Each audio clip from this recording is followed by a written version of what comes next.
E aí, pessoal, eu sou o professor Marcelo Nunes de Literatura e vamos aqui então à análise das canções do Lupicínio Rodrigues que foram solicitadas pela URGS como leitura obrigatória. Antes eu quero aqui fazer uma pequena biografia do Lupicínio, pequena mesmo, porque todo mundo já sabe de antemão que o Lupicínio foi compositor e também foi cantor. Ele acabou nascendo na Ilhota, que é um bairro pobre de Porto Alegre, em 1914. Já adolescente, começava a compor música para blocos carnavalescos ali do próprio bairro. Em 31 vai para o quartel, vira soldado em Porto Alegre. E detalhe, viu? No quartel já tinha uma observação sobre a vida boêmia do Lupicínio Rodrigues. Foi público que o soldado 417 faltou à instrução. No dia 7 foi encontrado dormindo no alojamento de outra unidade na manhã do dia 8. Fica por isto detido por 10 dias. Bom, aí em 32 ele chega aí a São Paulo, depois vira cabo, vai ser transferido para Santa Maria e acaba dando baixa no exército em 35. Em Santa Maria ele vai ter uma grande paixão por uma jovem chamada Iná, só que eles não se casaram porque a Iná era totalmente contra a vida boêmia do Lupicínio. Resultado, fim do noivado, só que ela acaba virando fonte de inspiração para alguns sambas do próprio Lupicínio. Não só ela, né? Várias mulheres, vários amigos também. Bom, o Lupicínio volta para Porto Alegre. Em 35 ele vira bedel da Faculdade de Direito, vai ficar até 47. Aí ele vai conseguir uma aposentadoria por problemas de saúde. Ele chegou aí ao Rio de Janeiro em 39, frequentou a Boêmia Carioca, conheceu Francisco Alves, que vai ser um dos seus principais intérpretes ali. E detalhe, né, nos anos 40 o Lupicínio já tinha certo nome, certo cartaz no mercado da música.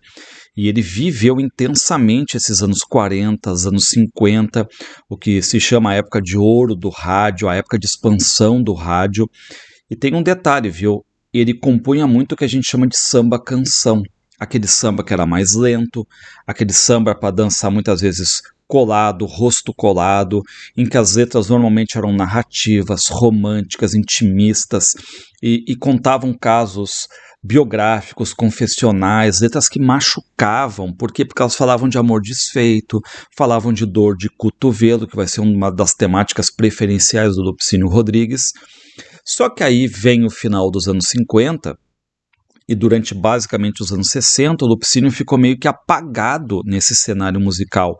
E, claro, a gente até entende, né? Veio a Bossa Nova em 58, a Jovem Guarda toma conta no meio dos anos 60, e até hoje, se vocês forem em alguma loja de discos comprar Lupicínio Rodrigues, ele vai aparecer naquelas prateleiras do tipo velha guarda, tá? E a gente fica sabendo também que de fevereiro a dezembro de 63 ele acabou escrevendo uma coluna no jornal Última Hora, e essa coluna se chamava Roteiro de um Boêmio, em que ele contava ali basicamente, né, a história das músicas, colocava uma letra. E aí, de novo, ele viveu intensamente esse mundo da boêmia, e o que ele dizia? O boêmio, em princípio, é um notívago, ou seja, vive na noite, depois um poeta, um amoroso, um admirador das serestas, e é realmente um companheiro da lua. Só que, detalhe, né? Boêmio não significa malandro. Não é o personagem que não gosta de trabalhar, por exemplo, né? É aquele personagem que gosta da noite, dentro da ideia de que na noite é que se faz música, na noite o amor chama mais. Então, o Lupicínio aqui como um boêmio profissional. E as canções dele basicamente tinham um motivo concreto.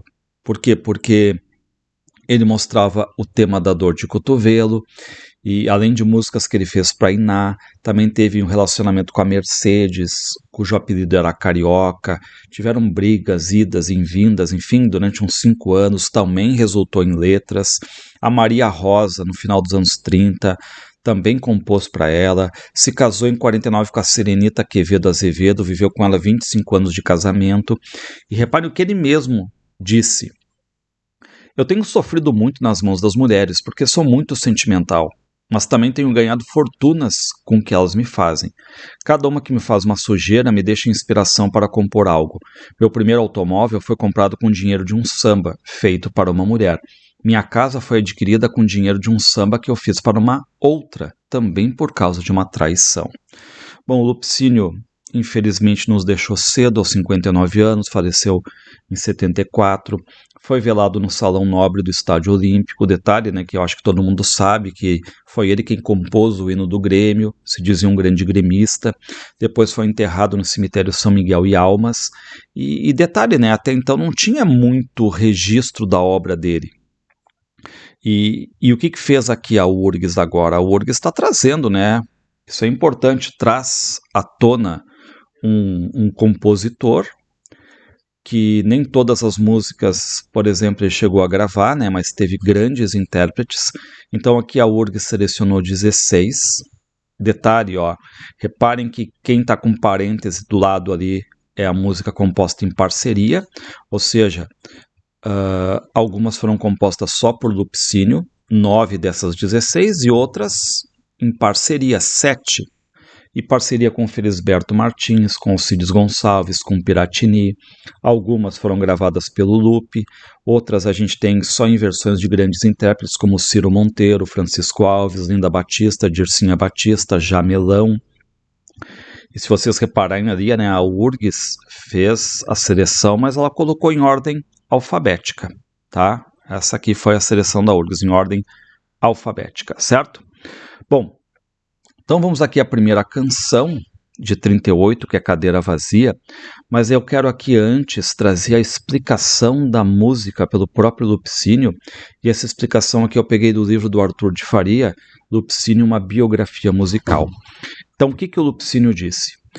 Era um amigo nosso que se formou arquiteto e foi para o Rio de Janeiro.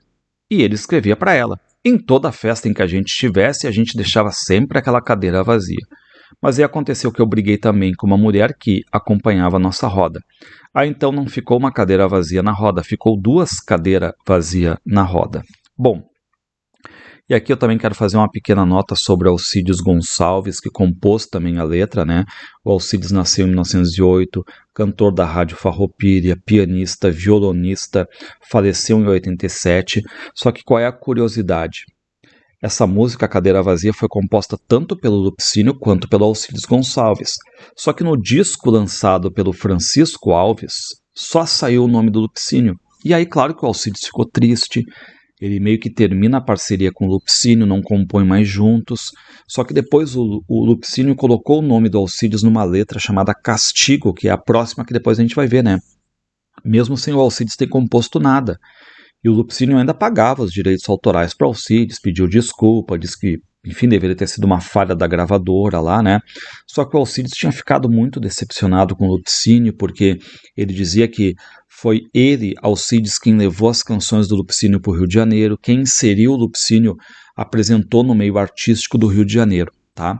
E essa canção vocês acham no YouTube, porque o próprio Lupicínio canta, mas também vários outros intérpretes gravaram, né? Eu cito aqui a Elis Regina, o Nelson Gonçalves, a Adriana Calcanhoto, o Jamelão, a Elza Soares, Francisco Alves, Jair Rodrigues, só nome grandão. Bom, então vamos aqui à análise da canção Cadeira Vazia, que já traz no título essa ideia de algo ausente, de algo vazio. Nós temos aqui um eu ou um sujeito cancional, tá? Detalhe, se é uma poesia, é claro que a gente vê aqui como poesia, né? A gente costuma chamar de eu lírico, sujeito lírico, mas a URGS usa para letras de canção, já que ela vem colocando álbuns no seu programa, ela está chamando de sujeito cancional ou eu cancional, tá? Que é o eu da canção, a voz que fala nessa canção aqui. E a gente vai ter um eu cancional muito educado, que acaba pedindo para o seu interlocutor, que no caso aqui, ao que tudo indica, é só a ex-amada, porque ele chama de meu amor, e pede que ela fique à vontade, que ela entre ali na casa do sujeito cancional. Reparem. Entra, meu amor, fica à vontade, e diz com sinceridade o que desejas de mim. Só que qual é a condição imposta aqui pelo sujeito cancional? Ele está pedindo que ela seja sincera, do tipo, o que tu quer aqui agora voltando? Ou seja, diga a verdade. Entra, podes entrar, a casa é tua, já que cansastes de viver na rua e os teus sonhos chegaram ao fim. Então, o que ele diz mais, né? Que a casa é dela, que ela tem a liberdade total de entrar ali, né? Porém, onde é que ela estava? Estava por aí, na rua, pelo mundo, vivendo a vida dela, e dá a ideia de que ela viveu tudo que tinha para viver, só que agora está voltando para o ex. como se soubesse já de antemão, né, que ele, o sujeito cancional, ia sempre receber ela bem se um dia ela voltasse, tá? E como é que ficou o sujeito cancional com essa ausência agora, ó? Eu sofri demais, ó, a dor aqui, né?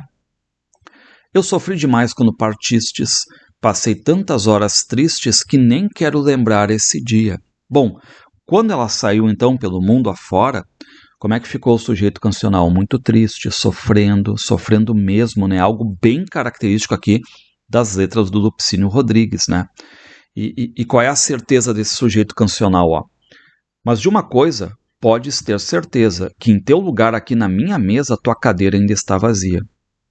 Aqui a ideia do sujeito cancional de que, vamos supor assim, não foi atrás de ninguém, não tem nenhum outro amor, não quis talvez se iludir de novo, né? Tanto é que ele diz ali, podes ter certeza. Então a cadeira dela ainda está vazia, não está ocupada, e cadeira vazia é o título da canção, né? Então, uma ideia para esse vazio aqui, tá? Bom, e agora a gente vai ter aqui uma intertextualidade com a parábola bíblica do filho pródigo. Olha o que ele diz. Tu és a filha pródiga que volta, procurando em minha porta o que o mundo não te deu.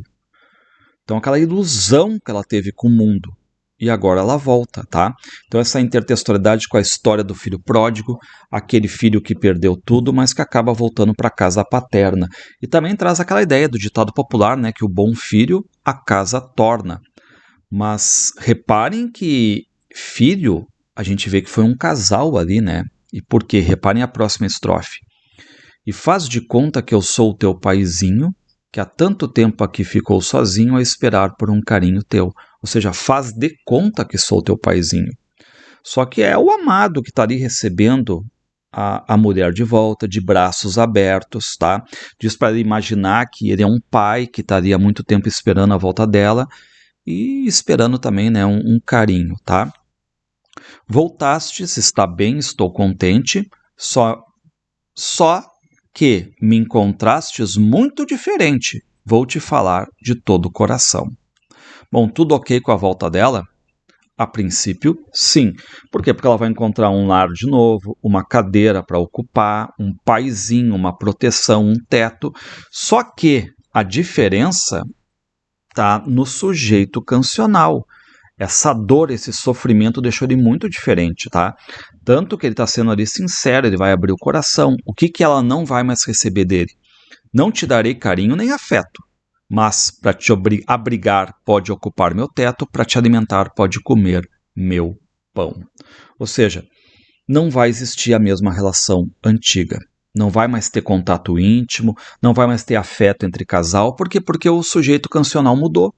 Só que de forma educada, ele está abrindo a casa, oferecendo comida, cama, né? Alimento não vai faltar, só que carinho, afeto, amor, não tem mais, tá? Uma relação apenas de abrigo, de moradia, de teto mesmo, tá? E aqui eu quero lembrar que o Lupicínio compôs essa música usando o tu. E é uma música de 38, né? Então, talvez do começo do Lupicínio também, né? Então ele usou aqui o tu. Bom, vamos para a letra de Castigo, Lupicínio Rodrigues e Alcides Gonçalves, feito em 53. Só que aqui é uma música da dupla, só que o Alcides não compôs nada. Eu já expliquei na canção anterior, né? O Lupicínio compôs sozinho, mas acabou botando o nome do amigo aqui, tá? Como uma espécie assim de meia-culpa, né? Pela letra de Cadeira Vazia, tá? Então aqui uma canção que vai repetir basicamente o tema da canção anterior, da Cadeira Vazia, é a mulher que volta, que saiu em busca de algo, se cansou, voltou, só que agora o Lupicínio está compondo usando você. Eu sabia que você um dia me procuraria em busca de paz. Ou seja, né, aqui a ideia de que o sujeito cancional é sinônimo de paz e não de guerra. Ou seja, aquele que recebe de braços abertos, mesmo que tenha sido abandonado, tá? E aqui a gente tem agora uma mulher que se arrependeu, reparem, ó, muito remorso, muita saudade por parte dela, mas afinal, o que é que ele traz? Então aqui, saudade mais remorso. Essa mulher tem remorso pelo que fez, também junto à saudade, mas por que ela voltou? O que traz ela ali? A gente já sabe que ela voltou em busca de paz, mas por que ela tinha saído? E agora a gente tem a explicação.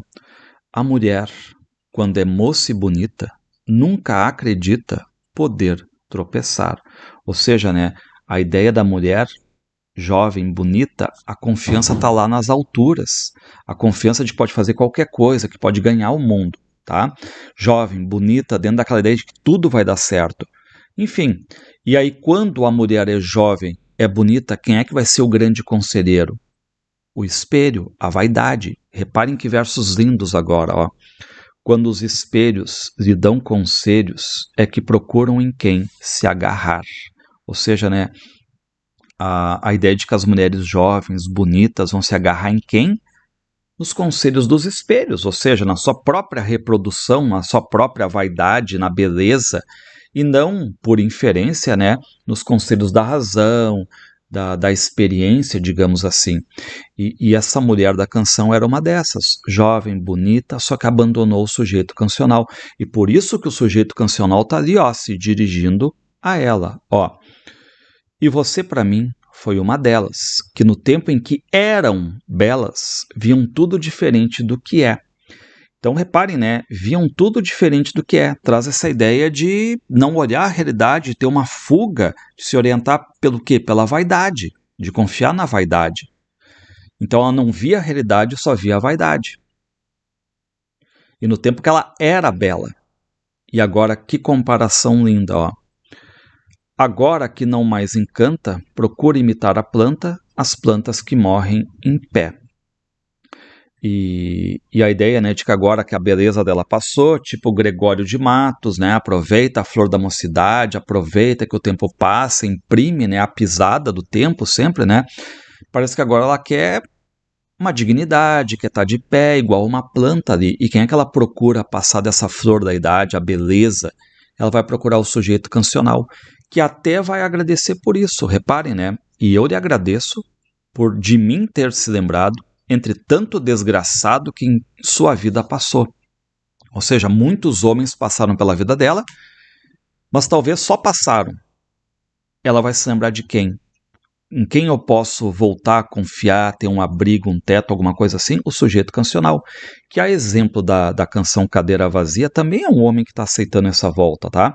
E ele vai se sentir superior aos outros homens que passaram pela vida dela, por quê? Porque no pior momento, em quem ela pensa, ela vai procurar ele, porque sabe que ele pode dar um abrigo, vai encontrar alguém de braços abertos ali, e olha só que linda comparação, ó. Homem que é homem, faz qual o cedro que perfuma o machado que o derrubou.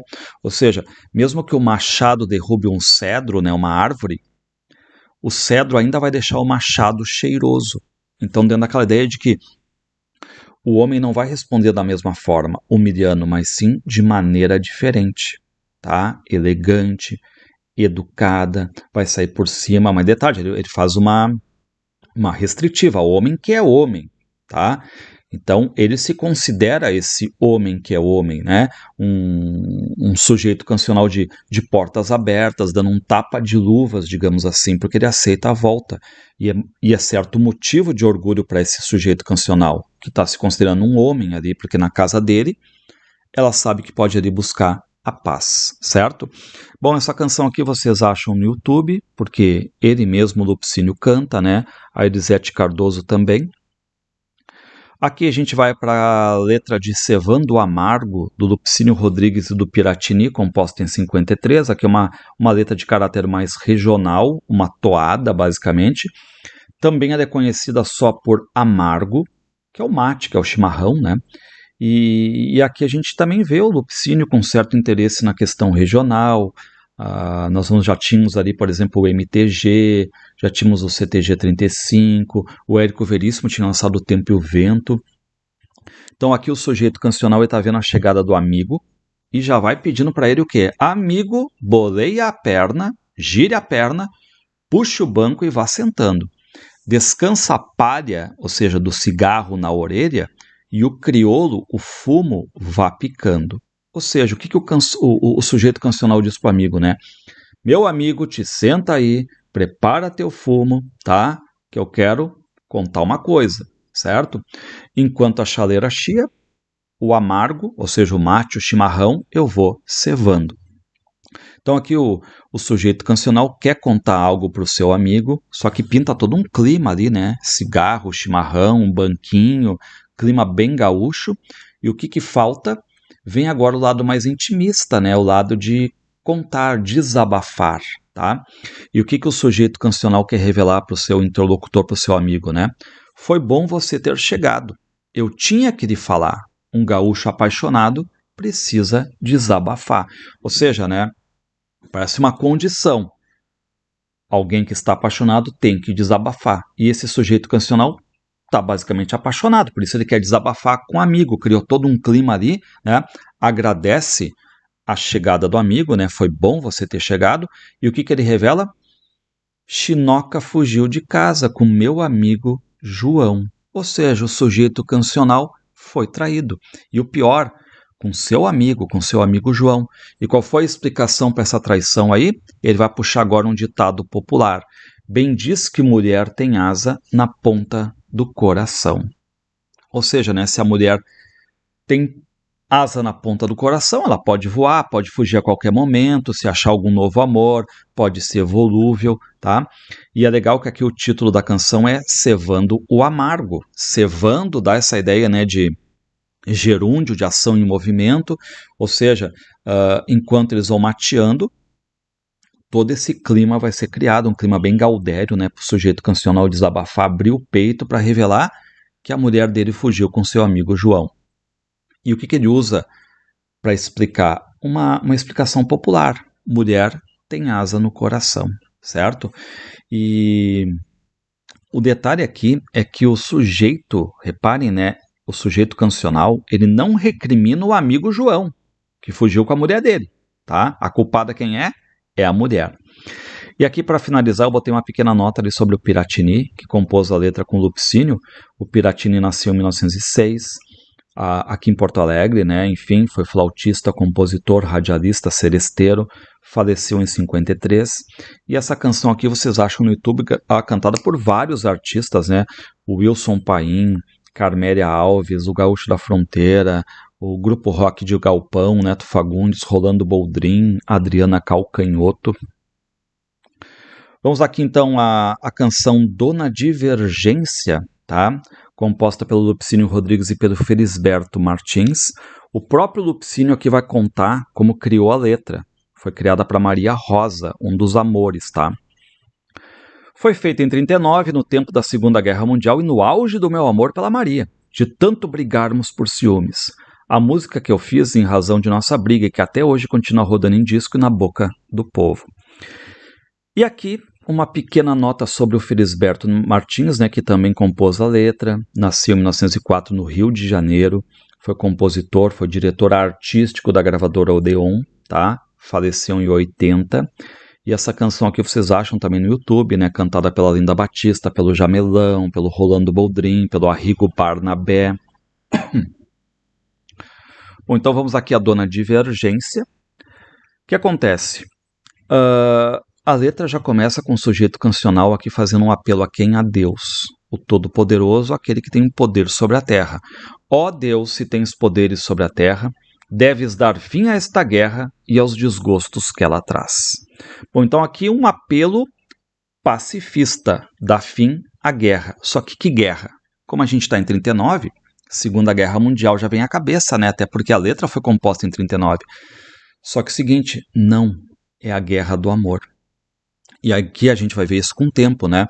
Mas o que o sujeito cancional está pedindo ali para Deus, né? Pô, derrame harmonia, derrame paz nos lares, tá? Arrume o que está fora do lugar, ó.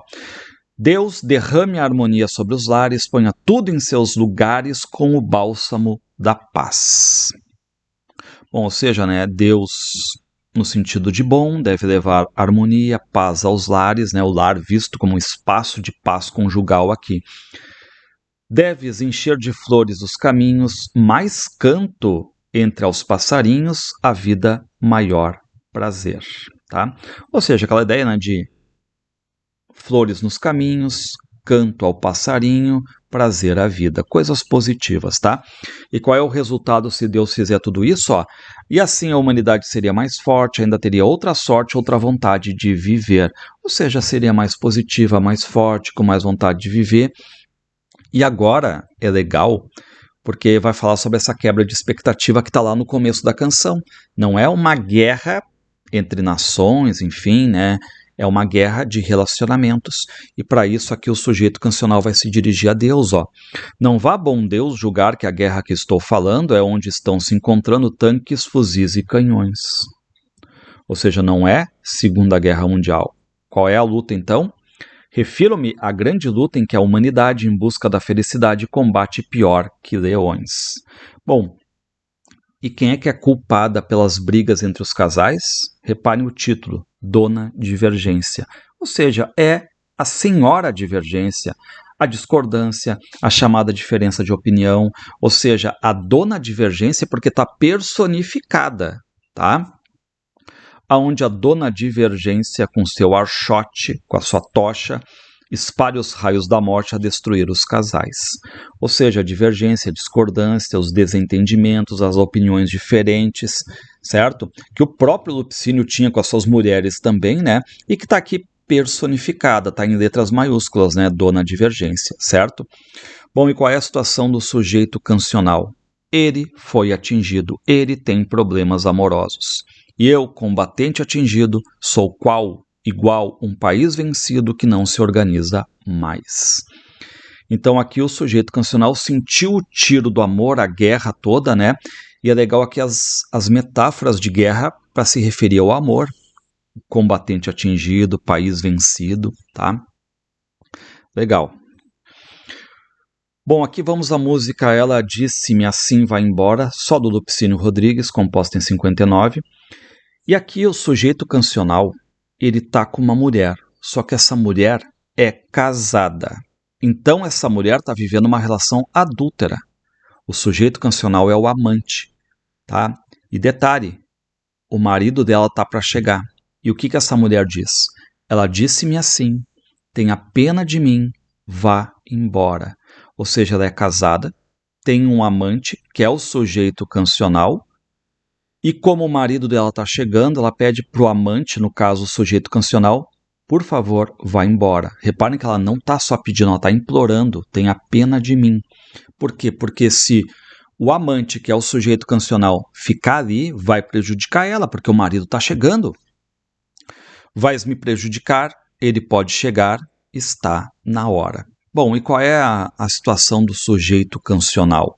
Ele aceita sair, porque não teria motivo para recusar esse pedido. Ó, eu não tinha motivo nenhum para lhe recusar. Só que quebra também. Ele resolve ficar.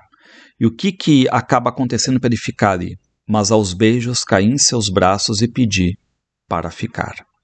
Ou seja, o sujeito cancional beija ela, abraça, fica mais ousado, e nessa ousadia ele pede o que? Eu quero ficar aqui, tipo azar do marido.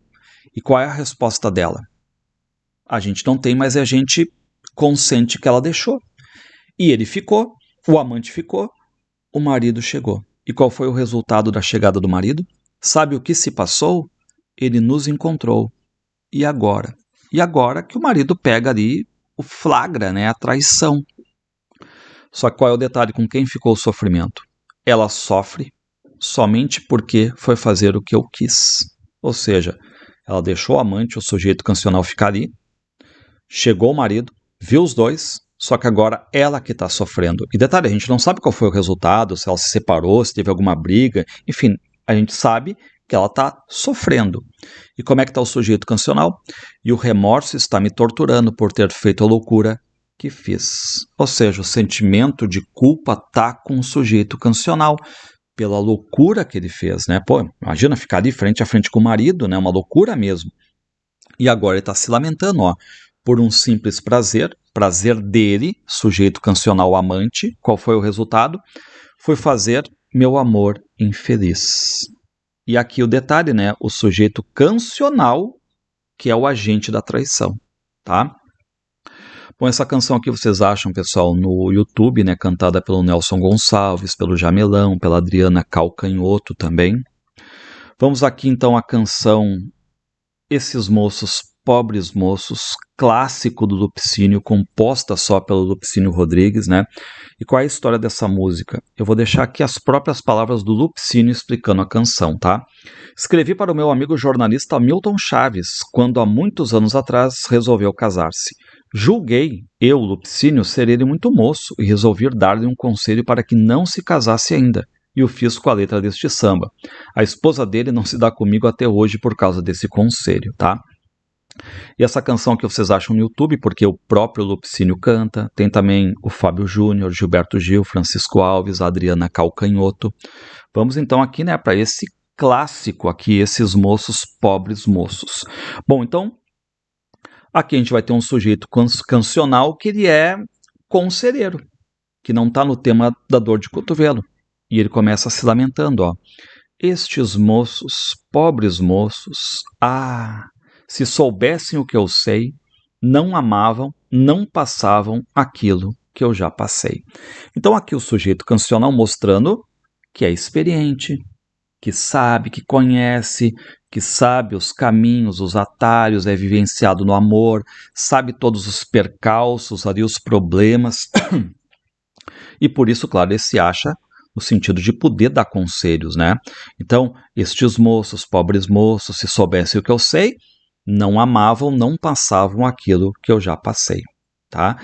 Então, aqui a ideia, né, de que o sujeito cancional passou pelos problemas do amor e o amor aparecendo como um símbolo mais triste, um viés mais pessimista. E agora, versos muito lindos realmente, ó. Por meus olhos, por meus sonhos, por meu sangue, tudo enfim, é que eu peço a estes moços que acreditem em mim. Então, olha só, né? Para dar essa credibilidade, o sujeito cancional clama pelo quê? Reparem, por seus olhos, talvez já gastos em ilusão, clama por seus sonhos, que talvez não tenham virado realidade, né? E aqui uma cena forte, lembra até Gonçalves Dias, né? Aquela questão por seu sangue, ou seja, o amor também é sanguíneo aqui, tá? Então ele está basicamente jogando um balde de água fria naqueles mais jovens que têm, enfim, sonhos amorosos, que querem um futuro de amor. Se eles, ou seja, os moços, os jovens, né, julgam que há um lindo futuro só o amor nesta vida conduz, saibam que deixam o céu por escuro e vão ao inferno à procura de luz. Versos muito lindos também, só que vocês cuidem aqui as inversões que ele faz, né? Ou seja, se os jovens acham que só o amor conduz a um lindo futuro, eles estão muito enganados, né? Porque isso vai ser uma ilusão. Por quê? Porque o céu claro vira escuro, procuram luz, mas vão chegar onde? Vão chegar à escuridão, ao inferno. Então ele usa aqui antíteses, oposições, né? E agora ele vai exemplificar, ou seja, não basta só dar conselhos, ele vai relatar agora uma experiência para confirmar, de certo modo, esse poder de fala aqui, ó. Eu também tive nos meus belos dias esta mania, qual mania, né? Aquela ideia de que o amor pode, enfim, levar um lindo futuro, ser jovem, amar, né? E muito me custou, ou seja, né? Custou a ele o quê? Qual foi a herança, qual foi o legado para o sujeito cancional? Pois só as mágoas que eu trago hoje em dia e estas rugas o amor me deixou. E qual foi a herança que o amor deixou aqui para o sujeito cancional? Mágoas, rugas, desilusões. Por isso ele está ali no sentido de poder aconselhar, tá? E aí, então, essa canção vem em tom de conselho, claro, alertando sobre os perigos do amor, né? Basicamente ele está dizendo, jovens, não amem para não se magoarem. A questão aqui agora é Foi Assim, do Lupicínio Rodrigues, de 52. Bom, o sujeito cancional já começa bem no clima de narração. Ele diz, foi assim. Eu tinha alguém que comigo morava. Ou seja, tinha um amor, só que esse amor tem um defeito. Qual? Brigava demais. Mas tinha um defeito que brigava, às vezes com razão ou sem razão. Ou seja, ele basicamente está se queixando que tinha uma mulher ali que era viciada em brigas, não importa se ela tinha razão, se ela não tinha razão, porque ela estava sempre brigando com o sujeito cancional, tá? Só que aí a gente vê que eles terminaram o relacionamento. Enfim, né? Repare. Mas depois encontrei uma pessoa diferente, que me tratava carinhosamente, dizendo resolver minha questão. Ou seja, ele termina com uma mulher que brigava com ou sem razão para ter um novo relacionamento, e essa mulher dizia que era diferente. Mas não. Ou seja, não resolveu, porque a gente vai ficar sabendo que essa mulher, que ele vai ficar agora, a nova mulher, também é igual, brigona também. E o que aconteceu? E depois deixei a criatura que eu morava, a que era briguenta, por essa criatura que eu julgava que fosse compreender todo o meu eu, que ele julgava não ser briguenta, tá? Enfim, ele ficou com outra achando que era diferente, mas não era. Mas no fim, fiquei na mesma coisa em que estava, porque a criatura que eu sonhava não foi aquilo que prometeu. Ou seja, né? Ficar elas por elas, trocou 6 por meia dúzia, um amor que prometeu, mas não cumpriu a promessa.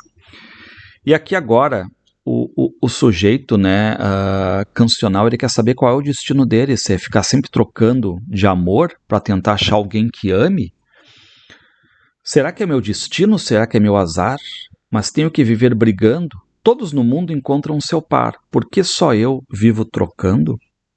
Por que só o sujeito cancional não tem uma estabilidade no relacionamento? Porque só ele é instável, vive trocando, tá? E ele chega a dizer, né? Todos no mundo encontram seu par. Por que eu não? O que está acontecendo aqui, né? E ele diz, se deixo de alguém por falta de carinho, por brigas e outras coisas mais, pela dona divergência, quem aparece no meu caminho tem os defeitos iguais. E parece azar do destino mesmo, né? Porque os amores dele têm sempre os mesmos defeitos, tá? Do que ele, basicamente, né? Então, a mulher aqui pro sujeito cancional, ele quer uma mulher meiga, doce, mas acaba não encontrando isso, tá? E essa canção aqui vocês acham no YouTube, né? Na voz linda da Linda Batista. Também o próprio Lupicínio gravou. E vamos aqui então para música Loucura, para a canção Loucura, composta somente pelo Lupicínio em 73. E aqui um título hiperbólico, exagerado, a loucura de amor, algo que foge às raias do que a gente chama razão, né? Uma letra até longa, E aí eu comecei a cometer loucura, era um verdadeiro inferno, uma tortura que eu sofria por aquele amor. Então aqui nós temos o amor que faz o sujeito cancional sofrer, um amor de loucura, né, de tortura, de exagero. Milhões de diabinhos martelando um pobre coração que agonizando já não podia mais de tanta dor. E aí surgem os pensamentos ruins que acabam magoando o coração do sujeito cancional, acabam trazendo dor. São aqueles milhões de diabinhos ali, né? E reparem o campo semântico, inferno, tortura, sofria, diabinhos, pobre coração, dor. E aí, e o que o sofrimento vai fazer o sujeito lírico fazer, digamos assim, né? Fazer ele compor e cantar letras tristes, Eu comecei a cantar verso triste, os mesmos versos que até hoje existem na boca triste de algum sofredor. E aí o sujeito cancional começou a cantar canções tristes, melancólicas, repetindo, né, os cantadores que cantam canções tristes. Como é que existe alguém que ainda tem coragem de dizer que os meus versos não contêm mensagem, são palavras frias sem nenhum valor? E aqui é legal que eu quero chamar bem a atenção para a questão da metalinguagem, porque está falando dos próprios versos. Ele está falando o quê? Que esses versos, essas palavras que ele compõe, têm valor sim, trazem uma mensagem e que, por inferência, não são mensagens frias, mas são mensagens quentes, de amor, né? E mesmo que sejam de um sofrimento, os versos dele têm valor. E aqui agora, apelo mais alto, apelo a Deus, Ó Deus, será que o Senhor não está vendo isto? Vendo o que, né? O sofrimento do sujeito cancional. Então, por que o Senhor mandou Cristo aqui na Terra semear amor? Ou seja, né, a ideia de que Cristo é amor, mas cadê o amor para o sujeito cancional? Porque ele está sofrendo por amor, tá? Vem mais um lamento agora, quando se tem alguém que ama de verdade, serve de riso para a humanidade, é um covarde, um fraco, um sonhador. Ou seja, quando tem alguém que valoriza o amor verdadeiro, que ama de verdade, como é que ele é visto? Como um bobo, como um fraco, como um sonhador, coisa até mais machista aqui, né? Dentro de uma ideia de que o amor também meio está desvalorizado, né? E por que está desvalorizado? O sujeito está explicando, ó. Se é que hoje tudo está tão diferente, ou seja, quem ama é visto como bobo, por que não deixa mostrar a esta gente que ainda existe o verdadeiro amor? E parece que o sujeito cancional ainda está aqui apelando para Deus, né? Ele quer, sujeito cancional, servir de exemplo para mostrar para os incrédulos do amor ali que realmente ainda existe o amor verdadeiro, né? Por isso ele aceita ser o exemplo, tá? Mas para isso a amada tem que voltar. E como é que ele finaliza? Faça, ou seja, Deus, faça o quê? Faça ela voltar de novo para o meu lado, eu me sujeito a ser sacrificado, salve meu mundo com a minha dor. Ou seja, né, deixa o sujeito cancional servir de exemplo, de salvador, aceita ser sacrificado aqui, né, quase uma alusão aqui a Cristo, né, porque para salvar o mundo, e aí a gente vê, né, deixa eu ser sacrificado, loucura, esse exagero, né, dentro daquela ideia, deixa eu até servir de piada para a humanidade, de galhofa, não tem problema nenhum quanto a isso, tá? E essa letra aqui vocês acham no YouTube, tá? Porque ele mesmo acaba cantando, né? Mas também a Maria Bethânia, a Elza Soares. Bom, pessoal, aqui eu paro então as canções, tá? Lembrando que as canções que ainda faltam 9 a 16 são para os membros do canal Leituras Obrigatórias, certo? Um grande abraço aí, pessoal, e até!